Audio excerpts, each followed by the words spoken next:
Students start करते हैं next question, question number 5 of exercise 6.4।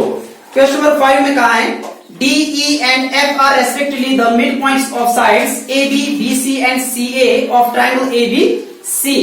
Find the ratio of the areas of triangle DEF and triangle ABC. Students यहाँ पे कहा है कि DE और F ये मिड पॉइंट्स है कौन से साइड्स के, AB, BC और CA ऑफ ट्राइंगल ABC। तो गिवन में हमने लिया कि ट्राइंगल ABC जिसमें DE और F जो है ये रेस्पेक्टिवली हैं मिड पॉइंट्स कौन से साइड्स के, D किसका मिड पॉइंट, AB का, E किसका, BC और F किसका, CA का, AC का हो या CA। तो टू फाइंड हमें फाइंड क्या करना है स्टूडेंट्स, इसमें कहा है कि find the ratio of the areas of triangle DEF and triangle ABC। तो DEF ट्राइंगल और ABC ट्राइंगल की एरियाज का हमें रेशियो फाइंड करना है। तो स्टूडेंट्स देखते हैं इसका procedure.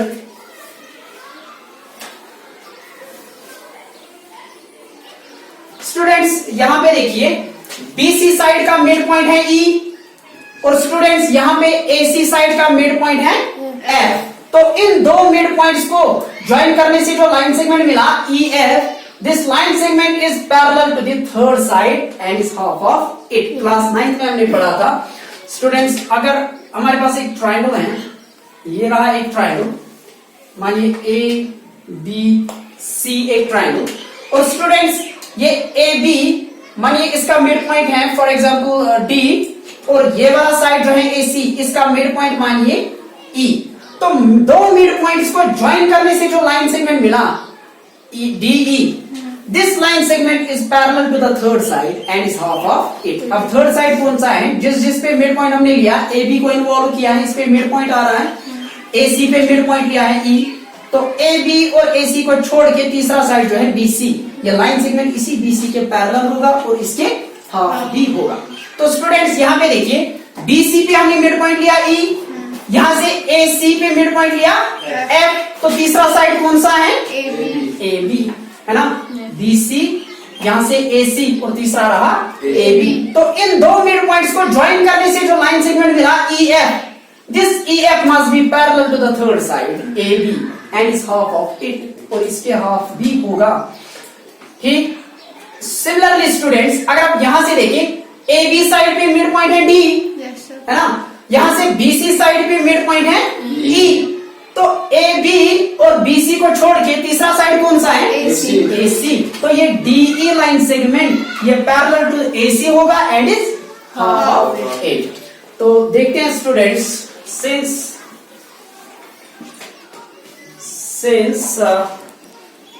D and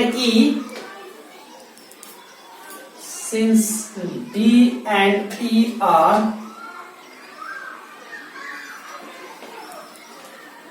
the midpoints of किसके मिड पॉइंट्स हैं, ऑफ साइड्स, D किसका मिड पॉइंट, AB एंड शाबाश E किसका, BC रेस्पेक्टिवली। Therefore अगर ऐसा है कि D इस AB का मिड पॉइंट, E BC का मिड पॉइंट, तो DE क्या बनेगा, किसके पैरेलल आएगा, DE parallel to AC and DE is half of AC। Therefore तो स्टूडेंट्स हम कह सकते हैं DE is parallel to AC and DE is half of AC, means DE is equal to half of AC। AC का half हम कितना लेंगे students, AF, और भी कितना, FC। AF भी हाफ है इसका, FC भी इसका half, because F is the mid point. तो हम AF ही ले लें यहां से, ताकि हम DEFA को एक पैरेललोग्राम बना सके। तो ये अपोजिट साइड्स, हाँ DE, और यहाँ का हम AF लेते हैं। तो DE is half of AC, that is AF। Let this be equation number first.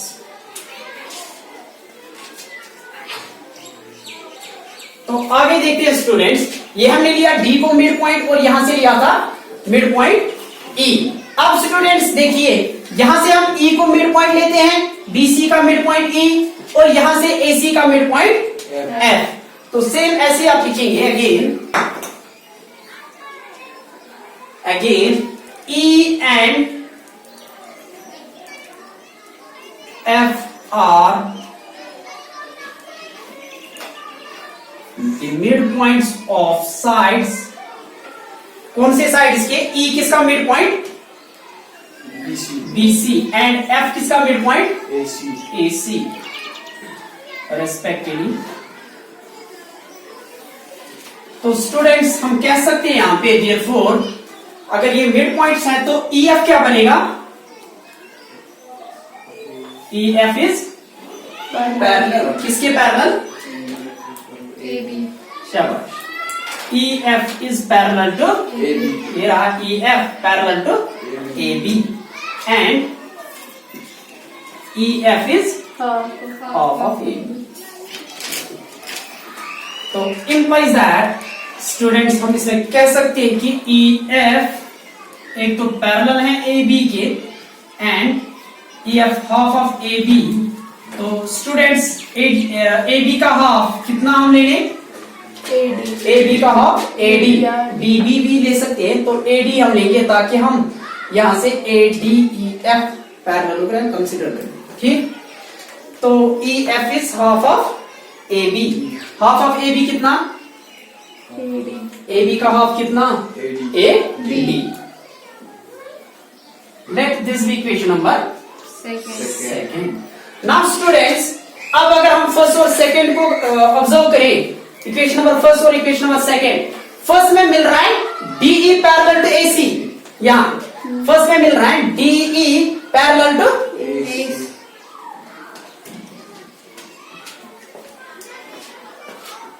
हाँ ठीक है, DE parallel to AC।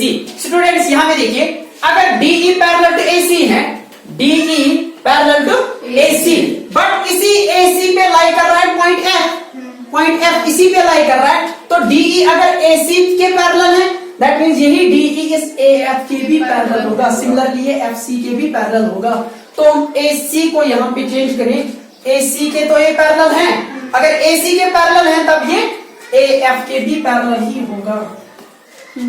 Similarly students यहां पे देखिए, EF पैरेलल टू AB, ये EF किसके पैरेलल? AB, बट AB पे ही लाई कर रहा है D पॉइंट, तो AD के भी ये क्या होगा? पैरेलल ही होगा। तो EF parallel to AD। Now students first और सेकंड को देखिए, DE पैरेलल टू AF। यहां देखिए DE पैरेलल टू AF, और क्या मिल रहा है? DE equal to AF। ये DE इस साइड के पैरेलल भी हैं और यही DE इस साइड के इक्वल भी है। सिमिलरली EF इस AD के पैरेलल भी हैं और स्टूडेंट्स EF इसके इक्वल भी है। तो स्टूडेंट्स अगर आप ये फिगर ऑब्जर्व करें,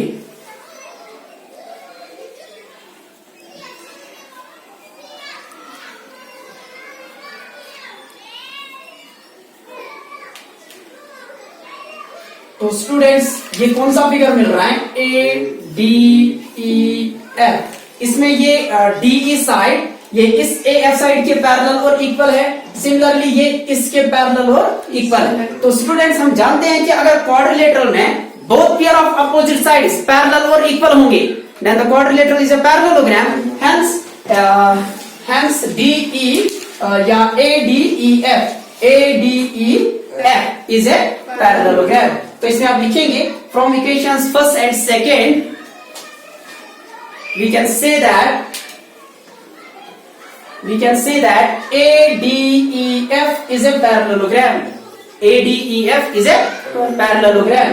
स्टूडेंट्स यहां पे देखिए, अगर हम ये वाला फिगर ऑब्जर्व करें, BDFE, ये भी एक पैरेललोग्राम ही होगा। समझ आ रहा है? Yes sir. स्टूडेंट्स यहां पे देखिए, E तो मिड पॉइंट है, E मिड पॉइंट है, सिमिलरली F भी मिड पॉइंट है, E है मिड पॉइंट BC का, F है मिड पॉइंट AC का, तो दोनों को ज्वाइन करने से जो लाइन सेगमेंट मिला, this is parallel to AB। अभी हमने ये पैरेलल लिया था AD के और इसके इक्वल लिया था, तो अब हम यहां से लेंगे EF parallel to BD and is equal to BD, यानी half of AB that is BD। तो ये इसके पैरेलल भी होगा, ये इसके इक्वल भी होगा। सिमिलरली ये इसके पैरेलल भी होगा और इसके इक्वल, क्योंकि D जो है मिड पॉइंट है, F जो है ये मिड पॉइंट है AC का, तो DF जो होगा ये BC के पैरेलल और BC के हाफ के बराबर होगा। BC के पैरेलल होगा तो BE के पैरेलल भी होगा, और BC का हाफ हम BE ले लें, तो DF parallel to BE and equal to BE। Similarly EF parallel to BD and equal to BD, means कि BDFE इज ए पैरेललोग्राम। तो इसमें आप लिखेंगे similarly BDEF is a parallelogram. Similarly BDEF is a parallelogram.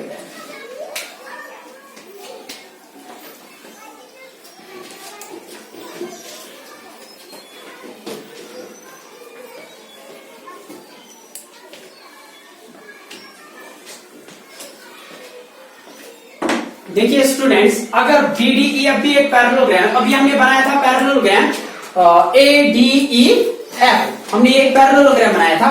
तो students इस parallelogram का ये वाला एंगल DEF एंगल किसके इक्वल होगा?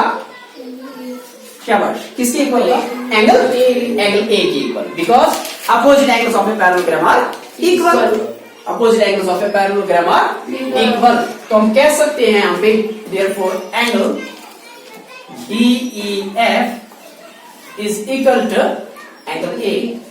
इसे आप लिखेंगे opposite angles of a parallelogram। कौन सा पैरेललोग्राम? ADEF। आगे देखिए स्टूडेंट्स, यहां से हमने बनाया था BDFE भी एक पैरेललोग्राम है, तो इसका ये एंगल B किसके इक्वल होगा? Angle DFE। तो एंगल DFE के इक्वल है, तो angle DFE is equal to angle B। इसे अभी आप लिखेंगे opposite angles of a parallelogram BDEF, BDFE, BDFE। तो ये दो एंगल्स इक्वल आ रहे हैं। नाउ स्टूडेंट्स, हमें कौन से ट्रायंगल्स का रेशियो निकालना है? Area of triangle DEF upon area of triangle ABC, ये हमें फाइंड करना है। Area of triangle DEF upon area of triangle AB। तो इन्हीं दो ट्रायंगल्स को हम कंसीडर करेंगे, इन्हीं दो ट्रायंगल्स को हम सिमिलर बनाएंगे। And we know that the ratio of the areas of two similar triangles is equal to the ratio of the squares of their corresponding sides। तो ये वाली थ्योरम का हम यूज करेंगे इसमें। तो पहले स्टूडेंट्स हम इन्हें सिमिलर बनाएंगे। In triangle DEF and triangle ABC we have students DEF और ABC ट्रायंगल की अगर हम बात करें, DEF ये वाला एंगल, DEF ट्रायंगल में यही वाला एंगल, ये वाला DEF एंगल, ठीक, angle DEF is equal to इस ट्रायंगल, बड़े ट्रायंगल ABC का कौन सा एंगल? A। ये हमने अभी इक्वल कर दिए, प्रूव्ड अबव, है ना। तो स्टूडेंट्स इसी DEF ट्रायंगल का ये वाला एंगल, इसका नाम एंगल DFE। तो angle DFE and angle DFE is equal to ये वाला किसके equal? Angle B, angle B के इक्वल, बड़े ट्रायंगल ABC के एंगल B के इक्वल। तो ये रहा equal to angle B, proved above. तो स्टूडेंट्स इन छोटे ट्रायंगल जो है, छोटा ट्रायंगल DEF और बड़ा ट्रायंगल ABC, इनके दो एंगल्स इक्वल हो रहे हैं, तो ये दो ट्रायंगल्स क्या हो जाएंगे? Similar by AA similarity criteria. Therefore triangle DEF is similar to triangle ABC by angle similarity criteria। तो स्टूडेंट्स अगर ये सिमिलर हो गए तो हम जानते हैं थ्योरम 6.6 जो हमने पढ़ा था, रेशियो थ्योरम, तो सिमिलर स्टूडेंट्स, ये दो triangle similar, triangle DEF similar to triangle ABC। तो स्टूडेंट्स इनके एरियाज का रेशियो हमें निकालना है, इनके एरियाज का हमें रेशियो निकालना है। Therefore area of triangle DEF upon area of triangle ABC is equal to, किसके इक्वल होगा? Ratio of areas of two similar triangles is equal to the ratio of the squares of their corresponding sides। तो students ये रहा ratio, किसका ratio? Areas का। किनका area? दो similar triangles का एरिया। तो ये किसके equal? Ratio of square of their corresponding sides.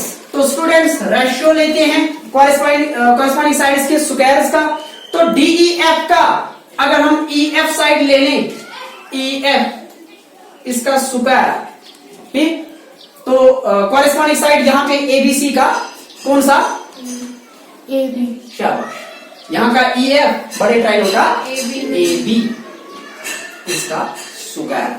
Similarly अगर हम यहाँ पे ले लें DE तो कॉरेस्पॉन्डिंग AC, DF इसका कॉरेस्पॉन्डिंग साइड BC। तो हम ले लेंगे यहाँ पे EF और AB, कोई भी कॉरेस्पॉन्डिंग साइड्स का आप रेशियो ले सकते हैं।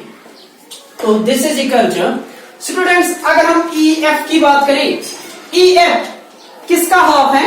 एक जगह हमने लिखा था EF is parallel to AB and is half of AB कहा था। तो हम EF को वापस लिखें, it is half of AB, है ना?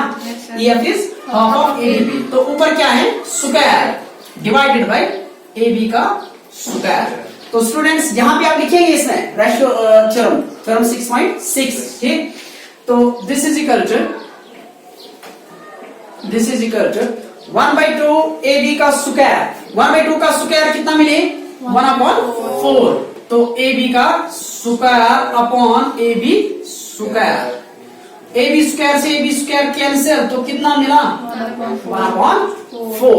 तो therefore area of triangle DEF ratio area of triangle ABC is equal to 1:4।